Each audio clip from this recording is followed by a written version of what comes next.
Ինչ է նշանակում մամայի բալա։ Մամայի բալա նշանակում է, որ մաման երեխային նենց է դաստիարակել, որ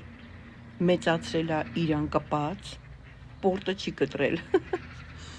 Եվ ամեն ինչ տղայի հետ կապված մաման է որոշել եւ մաման է ամեն ինչ արել տղայի համար։ Տղան կախված է մամայից, տղան մամայի էմոցիաներից է կախված եւ իրանք այտենց ապրում են։ Մաման ամբողջովին նվիրվում է իր տղային եւ իրանից չի պոկում, տղան էլ արդեն նենց է հոգատարության մեջ շղայլված, որ չի կարողանում առանձին ապրի, ամեն ինչ մամայի հետ, ամեն հարց մամայի հետ, էմոցիաները մամայի հետ, զգացմունքները մամայի հետ եւ այսա նշանակում է մամայի բալա։ Եվ աղջիկները, ովքեր ամուսնանում են այս տղաների հետ, շատ դժվար եւ տառապած են, որովհետեւ եթե մենք դնենք կշեռքի վրա 1000 աղջիկ եթե դնենք որպես կոնկուրենտ եւ մամային, իհարկե մաման է հաղթելու։ 1000 աղջիկա կարելի հաղթել եւ սիրուն ընտանիք կազմել, բայց եթե մաման է կշեռքի վրա, շատ դժվար է լինում։ Գիտեք, այստեղ շատ կարևոր է, որ մամաները մնում են նույն ձև, երբեք չեն փոխվելու։ Կարևորը նա է, որ տղամարդը հասկանա, որ ինքը պետքա սեպարացվի մամայից։ Ես չեմ ասում բաց թող ու գնա, մաման, մամա է։ Ինքը իր տեղն ունի, իր դերն ունի, մենք երեք էլ դրա մասին խոսեցինք։ Բայց քո կյանքում կինա լինելու։ Շատ դեպքերում ոչ մայրը, ոչ տղան չեն հասկանում, որ իրանք այդ վիճակի մեջ են։ Իրանք գիտեն, թե դա նորմալ է։ Ես իմ տղային ինձանից չեմ կպցրել։ Ես իմ տղային վերաբերվում եմ որպես առանձին տղամարդ։ Ու այն փոքր տարիքից ես իրան ստիպել եմ, որ ինքը որոշումներ կայացնի, անգամ հագուստի մեջ։ Դե ինչի մենակ տղային աղջկասել եմ տենց մեծացրել։ Ինքն է ընտրել ինչա հագնելու, որ ապսեյովա ճաշ ուտելու, եփա դուրս գալու ման գալու։ Ես իրան հատուկ խնդիրներ էի տալիս, որ ինքը որոշումներ կայացներ։ Բերում էին խաղալիքները, ասում էի դու որոշի, որ մեքենան որտեղ ես դնելու, որ դարակի վրա ես դասավորելու, որը որի կողքն ես դնելու, ու ինքը այդ փոքր ժամանակվանից ինքնուրույնություն է սովորել։ Ես մենակ մի բան եմ սխալ արել, շատ ստիրիլ եմ մեծացրել տղայիս։ Այնքան էի մաքրում խաղալիքները, որ միտեղ ընկներ, մեկը բռներ իր խաղալիքը, սպիրտով մաքրում էի, անգամ հարևաններս ասում էին Գայանե ջան, որ տղադ բանակ գնա։ Գնալու ես իր զենքը սպիրտով մաքրես, հետո ձեռը տաս, լավ հիշում եմ դա։ Մի խոսքով, տղամարդուն պետքա տղամարդ մեծացնել ու քեզանից պոկել։ Տղան մեծանում է իր խնդիրները լուծելով, որոշումներ կայացնելով, գործողություններ անելով, եւ մենք իրան գովում ենք իր արած գործողությունների համար։ Ոչ թե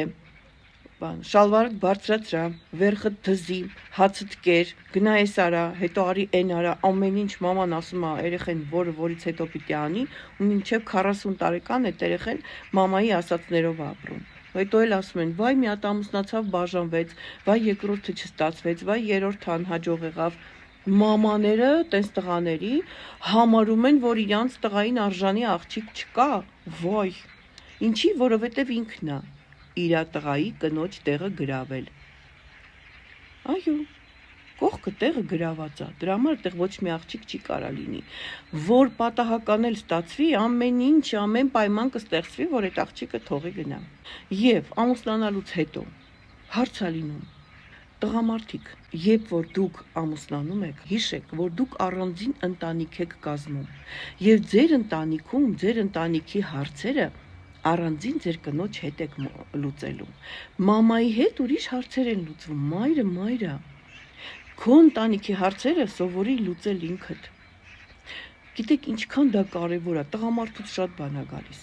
Այստեղ սահմանները գծողը տղամարդն է լինելու, բայց հիմնականում այս տղամարդկանց մամաները նենց են մեծացնում, անողնաշար, կներեք պետք է ասեմ, որ մաման մեկը նայում է մամայի դեմքին, ինքը չի կարա ոչ մի բան անի, չի կարա։ Հիմնականում ցենց ընտանիքները բաժանվում են, որովհետև տղամարդը տենց էլ մամային նայելով է մեծանում, կինը մնում է զադնի պլան, այս չի որ վատ է վերաբերվում, կինը երեխայա պահում է, բայց սա հարցերը մամայի հետ, բայց բոլոր որոշումները մամայի հետ, կինը 1-2 անտեսված մնում է, երրորդին ասում է ես եմ քո կին։ կանայք դժվում են, որովհետև միշտ մնում են հետին պլան։ Ովքեր որ դիմանում են, այնքան հիվանդ են լինում։ Հա, մարդը ասում է լավ, ոչինչ։ Ես տենց աղջիկներին ասում եմ, սենց վերցրա, ինքը իր մամայի տղան է, 3 երեխա ունես, չբաժանվես։ Ուրիշ տարբերակ չկա, եթե ուզում ես ապրես, ուրեմն ընդունի այդ վիճակը։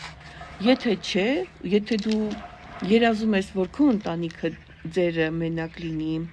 դու ու ամուսինդ ձեր որոշումները կայացնեք, իրար հետ խոսեք, իրար հետ կիսվեք, նորմալ պարտներներ լինեք իրար հետ, այդ դեպքում դու չես կարող այդ ընտանիքում մնաս։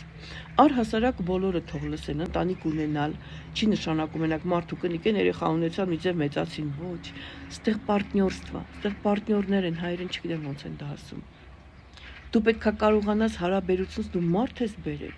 իր առօրյայից հան է բերել ես կողքդ։ Դու պարտավոր ես իր հետ ապրելու, իր հետ կյանքդ կառուցելու, իր հետ ձեր որոշումների, ձեր սիրուն ընտանիքը կառուցելու։ Դու կհեռանաք իրարից, անգամ երբ որ իրարից բաժանվեք էլ բացարձակ մի այսքան էլ տակից նստվածք չի մնա։ Լավ կլինի, եթե մարդիկ գիտակցաբար կիսվեն, բաժանվեն, երջանիկ ամենքն իր համար ապրեն։ Հարցը դա չի։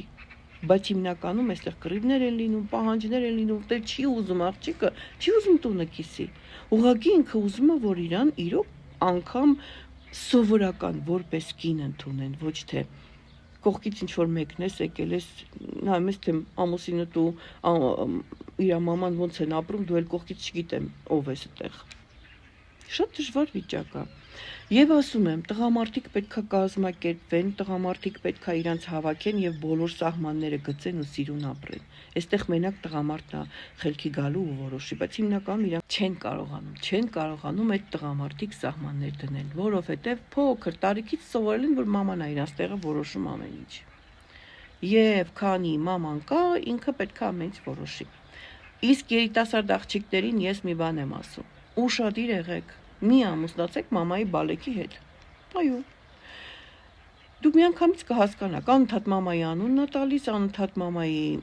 հետ է համեմատում ամեն ինչ, մամաս սենց կաներ, մամաս նենց կաներ, մամաս ոնց ասի տենց կանենք, մամայիս ասածով է լինելու, դա սվիդանիե и всё, 100%։ Նորմալ տղաների հետ է պետք ամուսնանալ, ովքեր դաժե մի քիչ էլ պրինցիպիալնի բնավորություն ունեն, դաժե մի քիչ էլ լուրջ են, խմուրի են, այո, իրական ճիշտ տղամարդկանց հետ։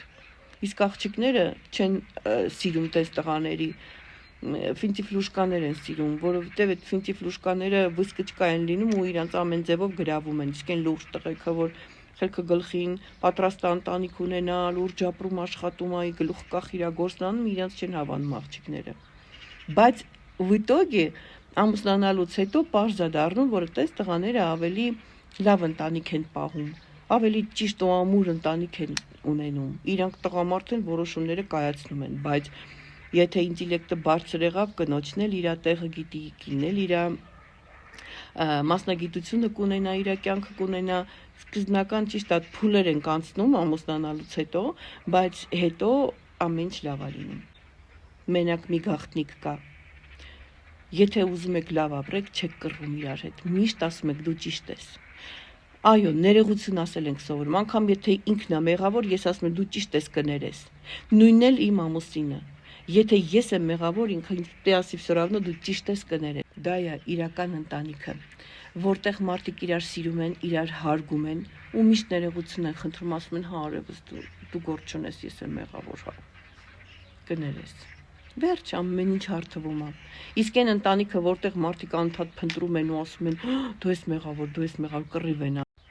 Մի խոսքով եկանք իտոգի, մամաներ, բաց թողեք ձեր տղաներին, թող իրանք ինքնուրույն որոշումներ կայացնեն ու հանգիստ իրանց ընտանիքում, դա իր առանձին ընտանիքն է, ապրեն։